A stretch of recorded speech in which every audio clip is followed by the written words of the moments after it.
God, what do I do? Who is the owner of this pregnancy? Is it my husband? Oh, our landlord, Mr. Odewale. I am finished. I am finished. What do I do? In the town of Ajimuko, the air was thick with the daily life. The street teems with traders and sounding of pounding yam, and children's laughter weaving through the narrow, lined with rail-clay house. Shola and Yetunde had just moved into their one-bedroom apartment, excited to start their marriage life together. Their new home, thought modest, stood within a compound owned by Mr. Odewale, a man well known for his wealth and property scattered across the town. Shola, a diligent carpenter, spent his days working hard to provide for his young wife. He often left home at the morning and returned only when the moon was high in the sky. Yetunde, in her early 20s, had not yet found work and spent her days keeping the house in order, preparing meals and waiting for Shola's return. The couple joy was great, the promise of a bright future ahead of them. Mr. Odewale, the landlord, was a man in his mid-40s who carried himself with the air of one who had power. His deep commanding voice was matched by an ungainly scene. He often made round in the compound, greeting tenants and ensuring his property were kept in good shape. As the week passed, he took a particular interest in Yetunde. "It is good to see a woman who keeps her house clean and her husband happy," he said one afternoon, standing at Yetunde's door with a smile that reached only his lips. "If you need anything, do not hesitate to ask me." Yetunde offered a polite nod, thanking him for the kindness. Initially, his gesture seemed harmless, small offering of fruit from his farm, stopping by to ask if everything was alright with the apartment. But his visit became more frequent, and his word more familiar, longer than they should. "You must be lonely with your husband working so late," he said one evening as he brought her a bag of plantain. "A beautiful woman like you deserves more attention." His word made Yetunde's skin discomfort, but she forced a smile, not wanting to appear disrespectful. The warning from the old woman in her family echoes in her mind.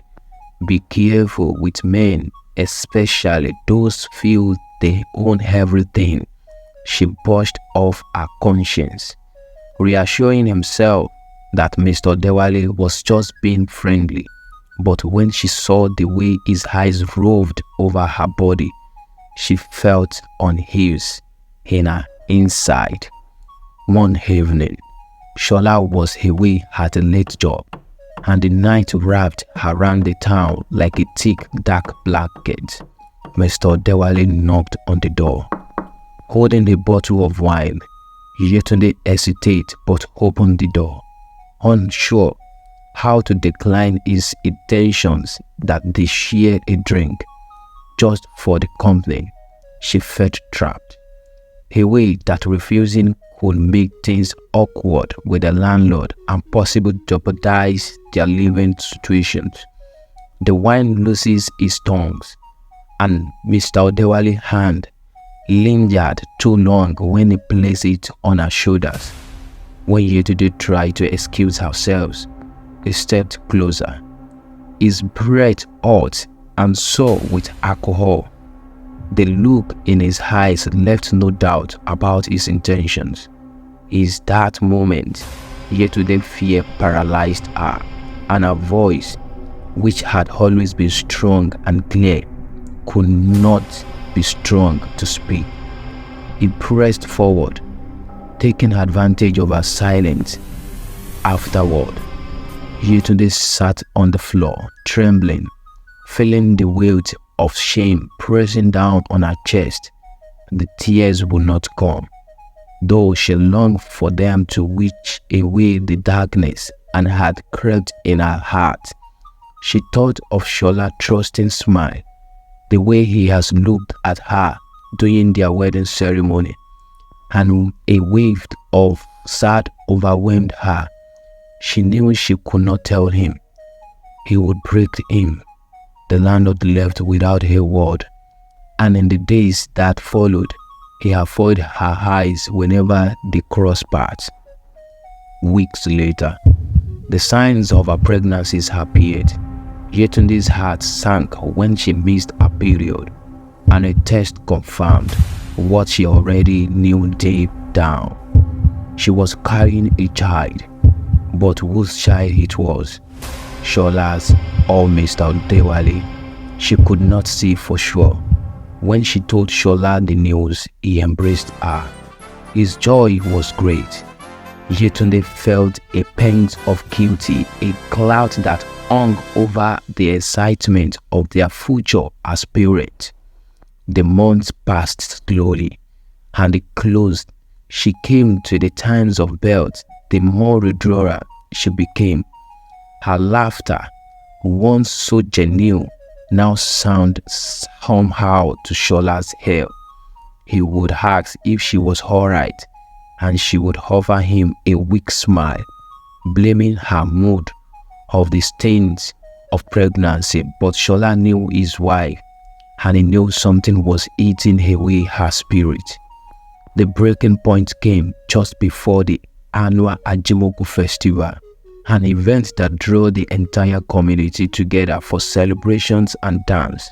Yetunde, able with the child, sought out Mama Tinu, an elderly neighbor known for her wisdom and advice on families matters. Mama Tinu listened as Yetunde, with tears-filled eyes, poured out the truth she had kept buried for months. The old woman sighed quietly for a long time. "You must tell Shola," she finally said. "Secrets like this do not stay hidden forever. It is better he hears it from you than the tongues of gossip." With her heart pounding in her chest, Yetunde waited for Shola that night. The words she had rehearsed in her mouth tumbled out, but the message was clear.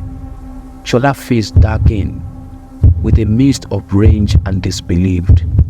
He pushed away from her, his voice trembling as he demanded to know why she had stayed silent for so long. The betrayal burned out in his chest, and before she could explain further, he stormed out of the house. The next morning, the entire compound was thrown into a great voice as Shola comforted Mr. Dewali in the open yard. His shouts echoes of the clear war, drawing neighbors out of their homes. "You defied my wife! You defied my wife!" He roared, pointing a finger at the landlord, whose face was red with a mist of angers and fears. "You are mad, Shola," Mr. Dewali backed back. "Your wife came to me. She is the one who—" "Enough!" and headed steps forward, silencing the commotion. "This is a matter that requires more than shouting. We will not have Ajimoku dragged into disgrace. Let us settle this as men." The elders gathered in a makeshift council, and it was decided that a paternity test would be consulted after the childbirth. In the meantime, Shola moved out of the house, unable to bear the sight of Yetunde's anguished face.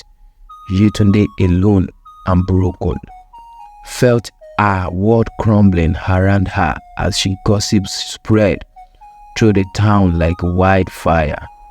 Months later, when the babies arrived, a boy that mirrored Mr. Dewali, the truth became undenied. The paternity test confirmed that everyone had already suspected. The scandal stained Mr. Dewali's name, and he found himself shunned by the very people who once respected him. Tenant left his property unwilling to live under the roof of a man without honor. His wealth crumbled and he became ridiculous, a shadow of his former self. Shola, unable to forgive Yetunde, filed for divorce, leaving her to raise the child alone. Yetunde filled with guilty, took to the small trading in the market to make a living. She built a new life for herself and her sons, her resilience admired by many in the town who had once whispered about her downfall. As for Mr. Dewale, his comfort grew quiet each day, his life fading into darkness.